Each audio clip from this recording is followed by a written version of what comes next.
Beware Maria. Maria talks about music, about education, about psychology and art, about sex and gender roles, about meaning and purpose, about things that are fun or interesting and can relate to each other. Maria has conversations with herself and with others, and she finds it a bit odd to talk about herself in the third person. Just beware and think about it. Look what a beautiful thing.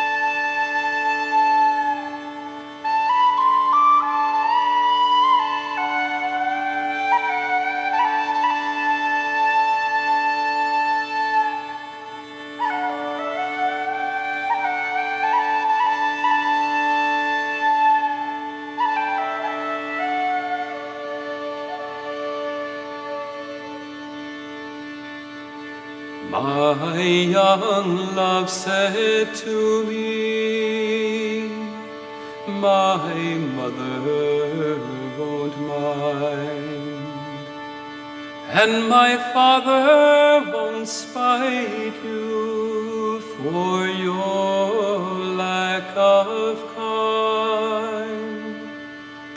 And she stepped away from me, and this she did say, it will not be long, love, till our wedding day. She stepped away from me, and she moved through the fair, and fondly I watched her go here and go there, and she went her way homeward with one star away, as the swan in the evening moved over the lake.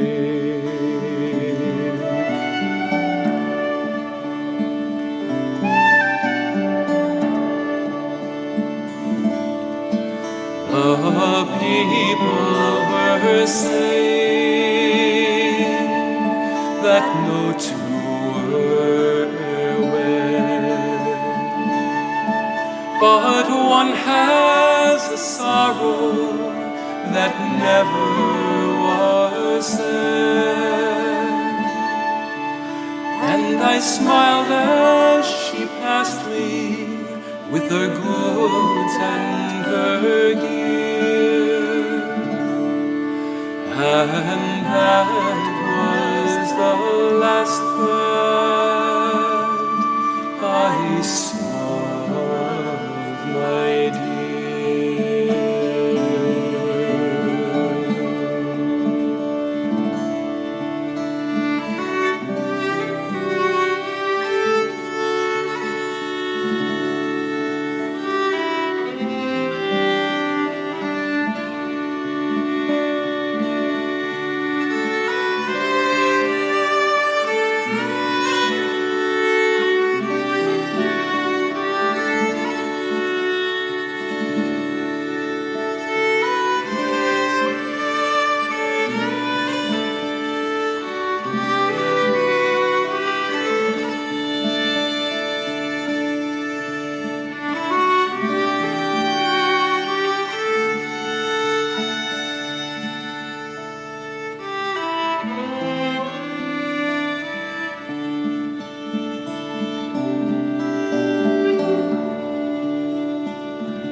I dreamt it last night, that my young love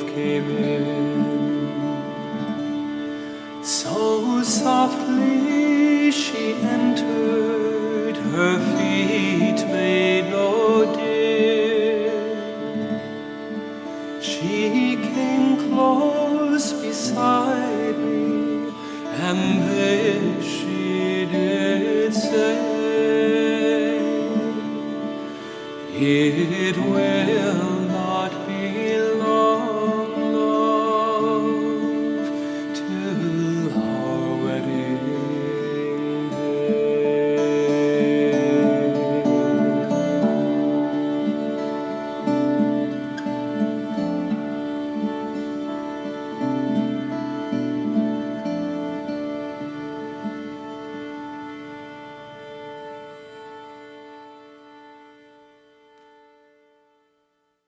That was She Moved Through the Fair, a traditional Irish folk song with lyrics published in 1909, where there's a man who sings his lover move away from him through a field after telling him that since her family has just approved that they are going to be married, it will not be long till our wedding day. But then she dies and then she returns to him as a ghost by night. And it doesn't say why or how, but she repeats the same, "It will not be long, love, until our wedding day." And I love this song. Happy New Year if you are listening to this in the time it's been released. First things first, this piece was played by a fantastic group called Slangte. I might not be pronouncing it correctly. This is a six-piece band that specializes in Celtic music, and I have to thank them for allowing us to play the music through using Creative Commons, shareable music. They've got 3 albums, and I have listened to the 3 of them, and they are beautiful. I shall be playing some Celtic music today. It has a mysterious touch, like a very ancient touch. And it is because it's played in a Mixolydian scale. And if you want to hear what a Mixolydian scale is this.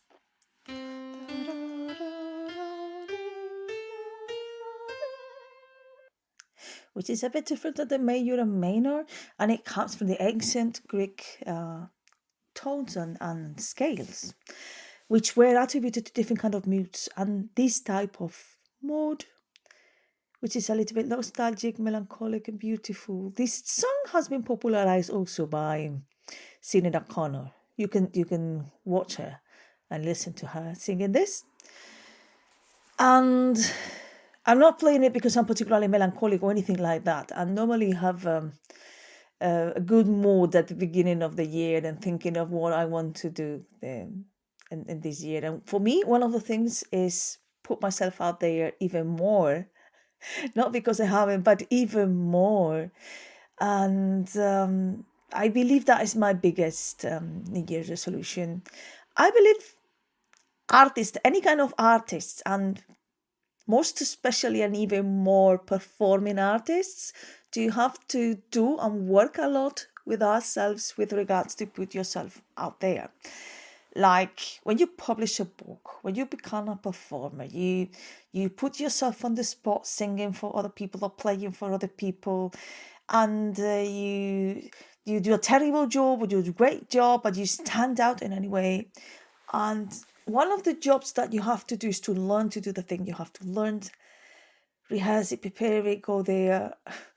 And the other is sometimes I think there is a lack of teaching this kind of emotional work in the general music school. So at least I've never seen it done, which is work with yourself in order to face that whatever you do is not always going to be liked, and you have to go through it.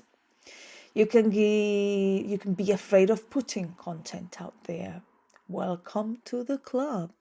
You can be afraid of being disliked or of the feeling of being disliked, and it can feel scary to put yourself out there and perform, no matter how much you have studied. You might have been done 10 years of piano classes and know that you really know your piece really well. You can still get scared about it, even if you feel competent.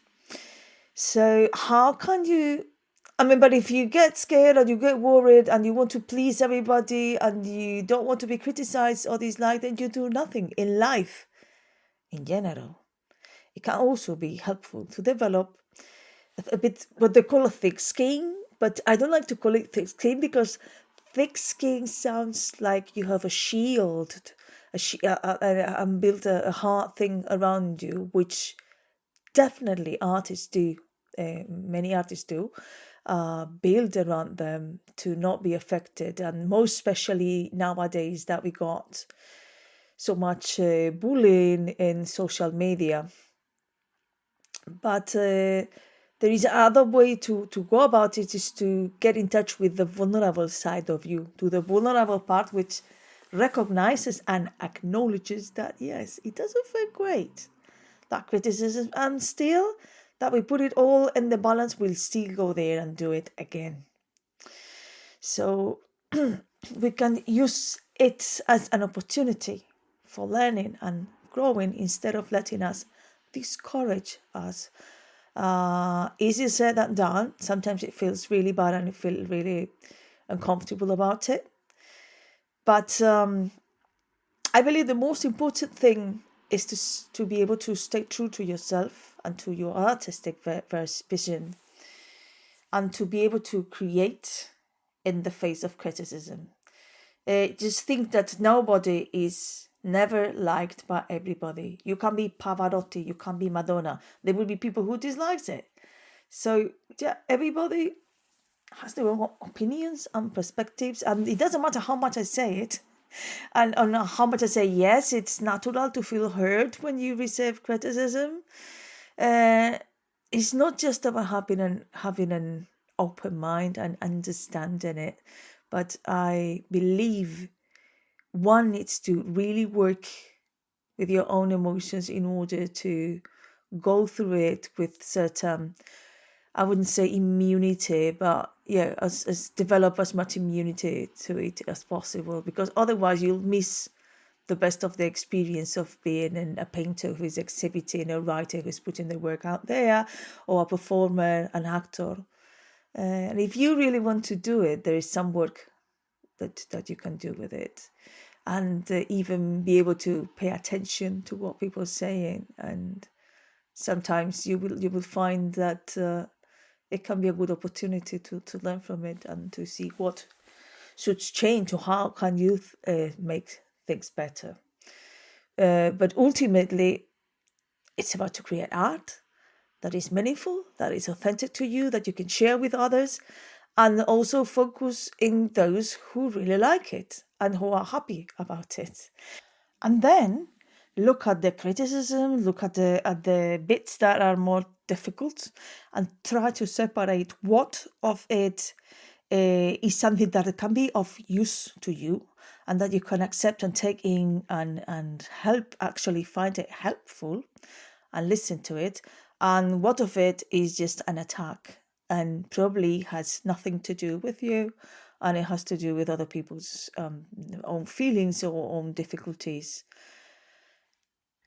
When it comes to attacks, I have had the very good fortune and very good luck to work with absolute genius of verbal self-defense and teaching, who teach you really how to deal with those. I really got out something from them that is useful for me and for my life, and that I actually teach. And that is one of the things I do teach is how to how to defend yourself when you're being attacked by others, and how to go through the feelings and the emotions of being attacked. Understanding attack as something that someone says to you that makes you feel uncomfortable, maybe has the potential to make you not be able to say absolutely nothing because you, or perhaps you get the opposite reaction, which is that you react pretty strongly, and then there's an argument that escalates and becomes pretty explosive. So it helps you regulate your emotions, your nervous system, And also because it's giving you tools on what to say and what you can do when that happens. And some of the attacks are deliberate attacks. Some of the attacks are not. The other person is not trying to attack you, but if it makes you feel bad, sometimes we just don't have the tools on what to say in a way that we're not going to have any conflict, but we are going to be able to either redirect these attacks so that it doesn't go to you, or transform it into a really good conversation. And that's a fantastic skill. That's a skill I can say I wish I had learned sooner. And actually, everybody I know that is learning these type of things, they have also the same. I wish I had known this sooner. One important tool for me from the different tools that I learned is to be able to be in touch with your body so you can regulate your emotions in the moment that is happening, so that you will not overreact and you can think better what you're going to say and do about it. Another would be allow what the other person has to say if it's not aggressive, if you don't feel in danger, of course. And not necessarily try to fight it, but let it in, and then later, and see if you can find what are the common points, and that listening to someone's criticism or being able to understand why they say that doesn't make you a giveaway in any manner. You can still keep your posture. Keep your posture and keep yourself centered. Self-centered sounds like really bad. This person is so self-centered, but actually, it is very good to be in your center, so that when you are empathetic and you listen to the other and you can understand where they come from, they don't necessarily move you from what is your core belief, and it doesn't harm your self-esteem. But again, there are a multiplicity of different tools that you're going to be using in different situations. One is that, but the other could be asking more about it. Like, you think this is bad, tell me more about it. What do you think would be good? What do you think could be better? How it could be? Or are you also a musician, or are you also a painter? Are you also what does it make you say that? So you remove yourself basically from the spot in which you could start giving justifications about yourself, and you are asking the other person and putting the other person in the center of that situation, so that you are not.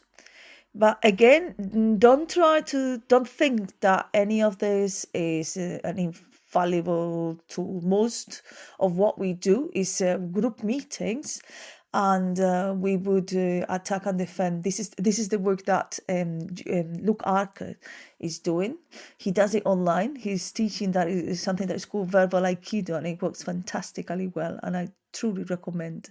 I studied and I continue studying with him, and it just works. He teaches a lot also in schools, in secondary education, to prevent bullying, and also to teach both parts, the person who is bullying and the person who is being bullied, how to deal and how to understand what is happening, and how to get better relationships and better communication.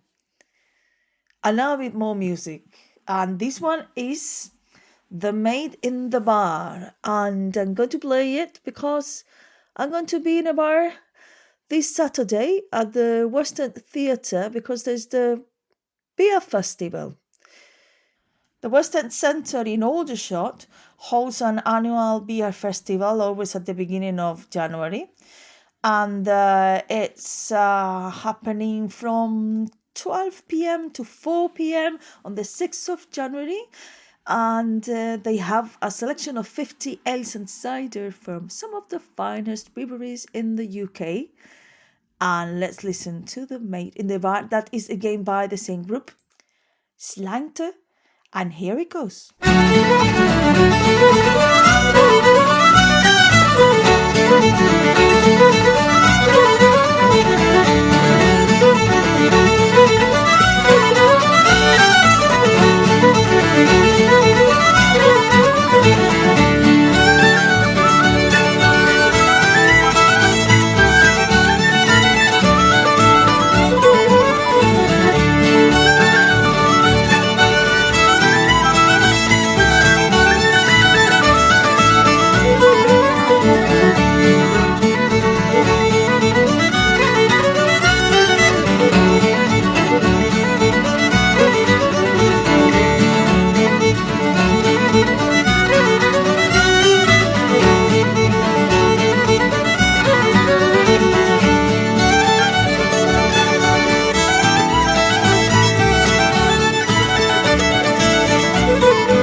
Thank you, Slightly. What a discovery.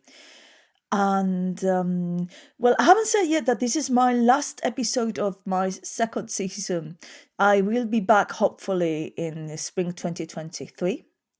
I'm going to take a little break because I got so much to do. And I'm just a little bit overworked, but I will come back. So if you like it, stay tuned to Beware the Radio. They will advertise when I'm back. And if you don't, you can criticize me or not.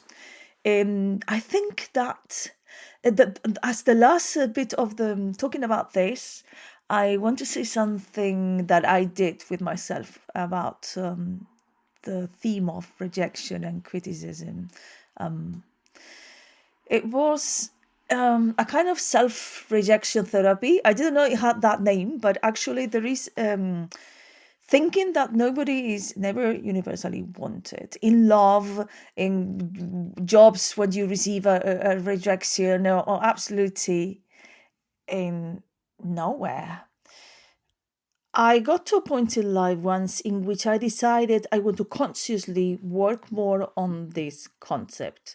And I thought that would help me put myself out there for jobs and then every kind of other thing for art, even in relationships, where I wouldn't mind, I wouldn't feel so bad if I'm being rejected. So that makes me advanced. So I started to deliberately look for rejection, which is, by the way, a great way to deal with feelings of shame and the discomfort that there is, because shame could be a lot about the bad feeling that you notice in your body when people is rejecting you for something you did, or you're afraid of how you're going to be considered by others.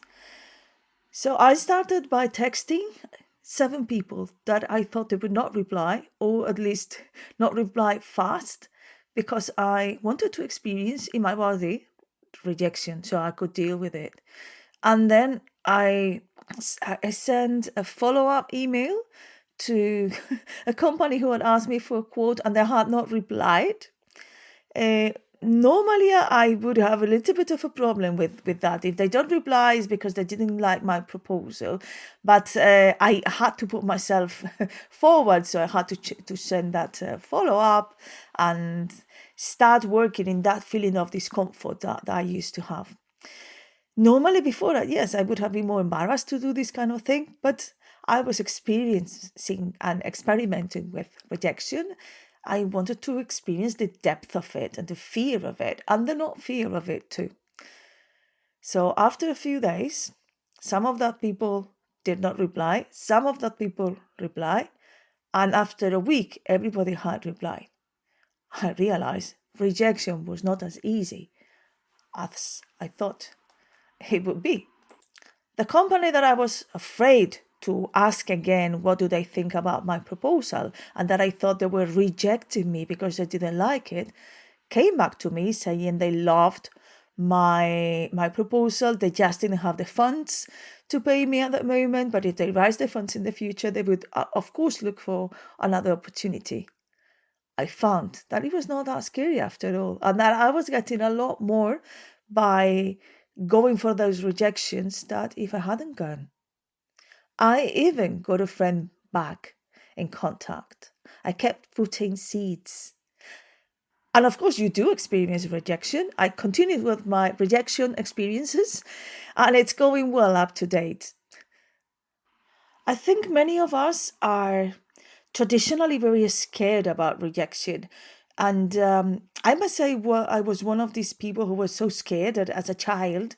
Maybe because I had experience of being rejected by my peers who found me different. And then I auditioned for the first time for opera school. I was rejected. Nobody expected it. And we tend to numb those feelings. Like, I feel nothing. I don't mind. That is fine. And then some hours later, blackout. And now with the years, I learned to open up to it.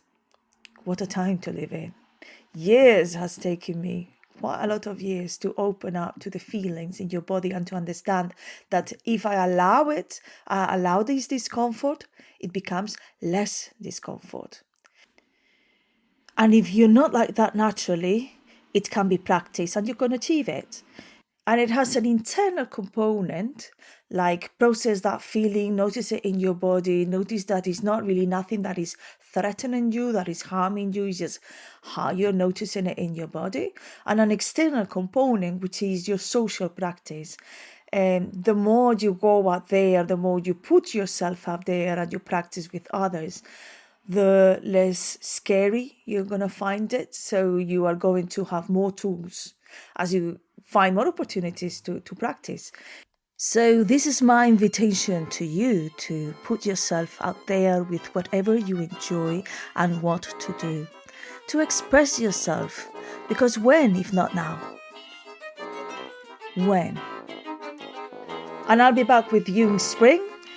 Have a lovely season, and I'll be putting myself in the spot very soon again in our third edition of Beware Maria. Bye.